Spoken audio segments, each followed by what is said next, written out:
mental anak setelah dibully. Kalau ini sudah terlanjur jadi korban.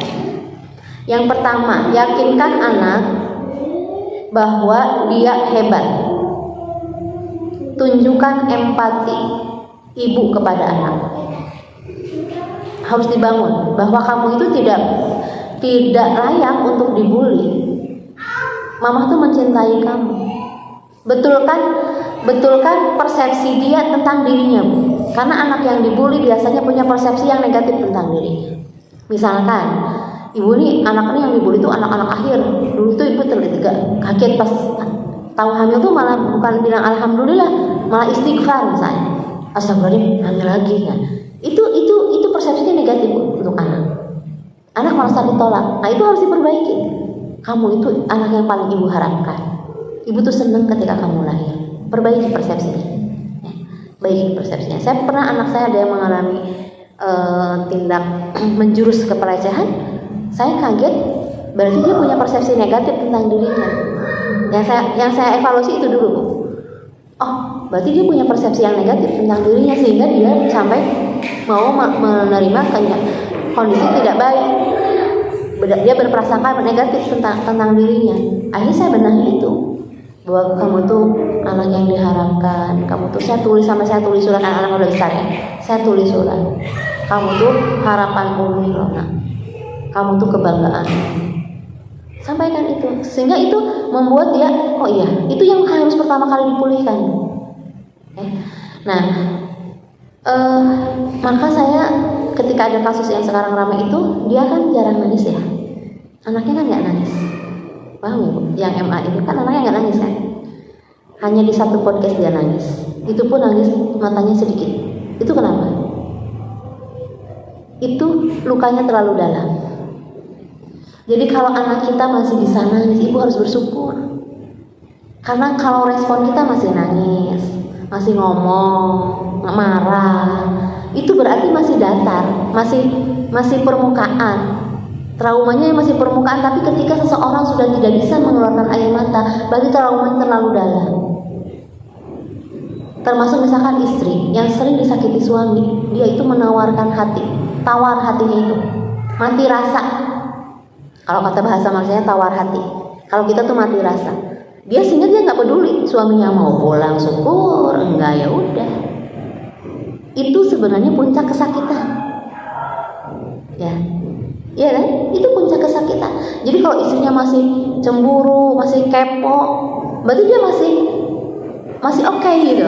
Tapi ketika istri sudah nggak peduli apapun tentang suaminya, berarti dia sudah tersakiti sekali, sehingga dia memilih untuk mati rasa. Begitupun yang mengalami pelecehan, pembulian, dia tidak nangis. Sudah di titik tidak nangis, berarti itu traumanya dalam. Jadi kita bilang, anak itu hebatnya nggak nangis. Saya malah kasihan. Anak itu udah nggak bisa nangis. Karena mungkin ketika kejadian nggak ada empati, nggak ada yang mengapresiasi, sehingga yang dia lakukan adalah menekan luka itu sampai dia tidak merasakan apa-apa menurut dia. Tapi itu lukanya dalam. Ditanyakan kamu trauma nggak? Saya yakin nggak mungkin nggak trauma. Cuma dia belum aware dengan dirinya. Ya kan? Ya karena maklum ketika dia mengadu kan dia malah tidak ditanggapi, tidak mendapatkan empati, apalagi apresiasi, sehingga dia menumpuk lukanya, biar menekan itu luka sampai dia tidak bisa menangis lagi. Itu luka yang paling sakit. Ngeri saya. Saya kalau menghadapi klien yang masih nangis saya senang. Tapi kalau dia sudah nggak nangis, dia sudah tenang, padahal bebannya berat, itu bahaya. Saya takut kalau kayak gitu. Ya. Kemudian ubah cara berpikir anak bahwa yang dikatakan pembuli itu tidak benar. Misalkan dikatakan, kamu tuh jelek, enggak. Kamu itu berharga di hati ini. Kamu itu emas di hati ini. Bahkan nanti harapan ibu tuh mungkin hanya kamu saja. Nah, itu dibalikan seperti itu supaya dia itu merasa berharga, Bu. Kemudian yang ketiga, bantu anak untuk mengendalikan perasaannya. Apresiasi. Ketika misalnya ibu anaknya nangis, mengadu, dengarkan saja.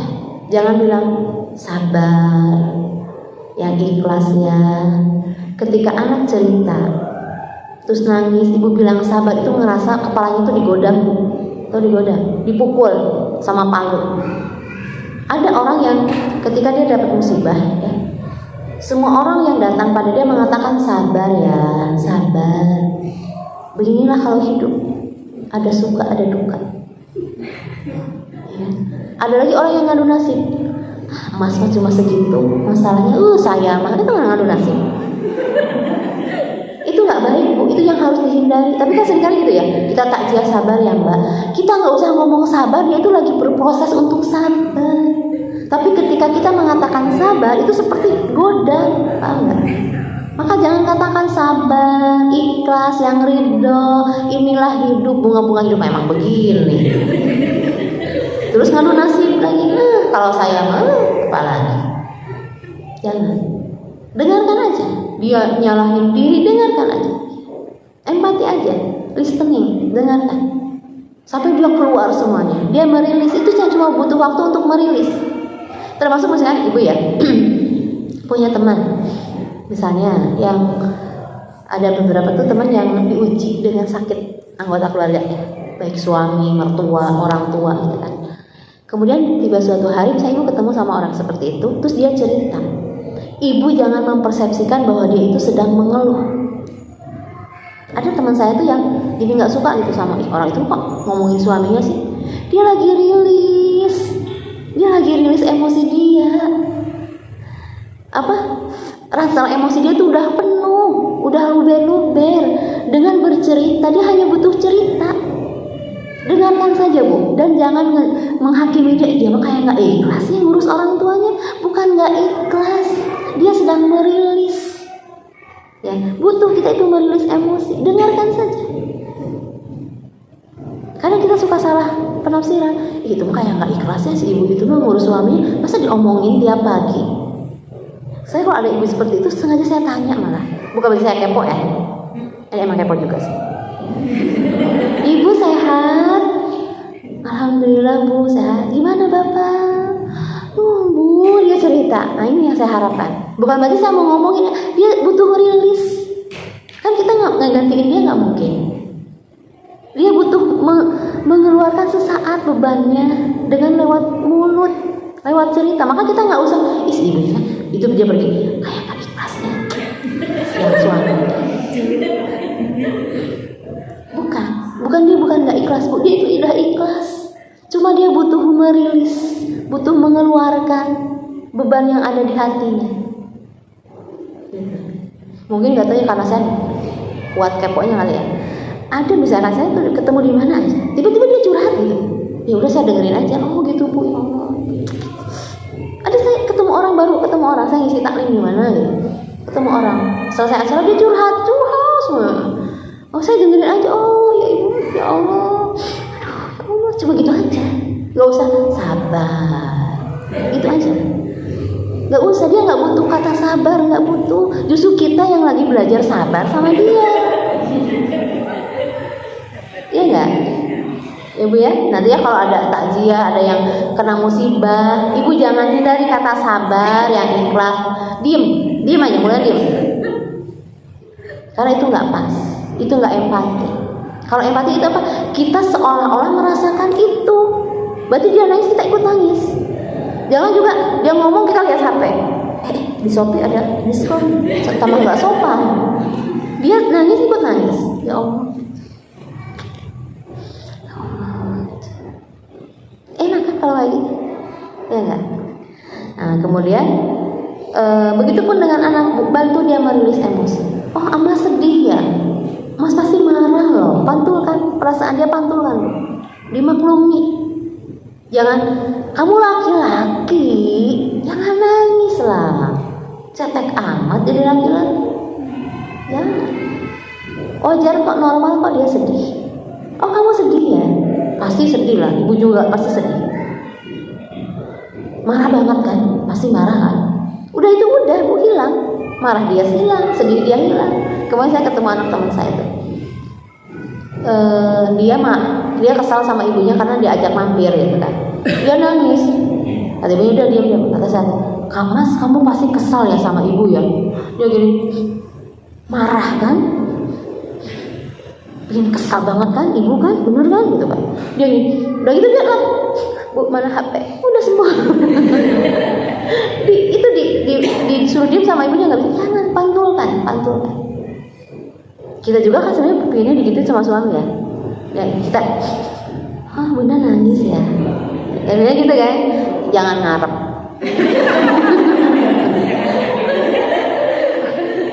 Kemudian yang keempat, kenali kelemahan anak. Karena kalau ngarep capek Bu, ya. Kenali kelemahan anak, kemudian perbaiki. Kenali kelemahan anak itu apa? Apa sih yang membuat dia itu dibully? Tadi seperti saya cari, jangan-jangan dia punya persepsi yang negatif tentang dirinya. Saya flashback lagi ketika hamil tuh apa sih yang saya rasakan? Perbaiki itu. Ya, kalau misalkan penyebab dia dibully itu dia punya referensi yang jelek tentang ayahnya, perbaiki. Ya, perbaiki itu. Oh ini kelemahan. Karena tadi yang pembuli itu datang kepada anak kita karena anak kita lemah. Kenapa dia lemah? Karena dia punya persepsi negatif tentang ayahnya atau tentang dirinya. Itu aja, perbaiki itu. Kemudian bantu anak untuk melupakan kejadian itu dengan memaafkan. Memaafkan itu Bu, ini bisa jadi quote. Memaafkan itu tidak bisa merubah masa lalu, tetapi memaafkan itu bisa memperbaiki masa depan. Jadi ini quote, status WA. Ya, jadi memaafkan itu nggak bisa mengubah masa lalu, dia memang udah dibully. Tetapi memaafkan ini bisa memperbaiki masa depan. Memperbaiki masa depan apa? Setidaknya anak kita tidak dibully lagi. Kenapa? Karena kalau anak yang orang ya, bukan anak saja, kita juga. Kita nih punya kejadian yang menyakiti kita di masa lalu. Kemudian kita tidak memaafkan. Itu sepertinya kita mengizinkan kejadian itu datang lagi di kemudian hari. Ya, Bu Barta ya, itu namanya ganjalan tisu. Kalau di PPA itu namanya ganjalan tisu. Jadi ganjalan tisu itu kita itu pura-pura bahagia gitu loh. Pura-pura baik-baik aja, tapi ada ganjalan. Tapi kita mau berusaha melupakan itu, tapi tidak memaafkan. Maka memaafkanlah dengan masa lalu kita. Termasuk anak dibully, maafkan aja. Kalau ada yang butuh proses hukum ya proses hukum, tetapi tetap kejadian itu harus dimaafkan. Kenapa? Supaya itu tidak jadi pola. Karena anak yang dibully, biasanya bully itu akan berulang. Kenapa? Karena dia tidak memaafkan. Ya, maka ajarkan dia untuk memaafkan. Memaafkan bukan berarti melupakan.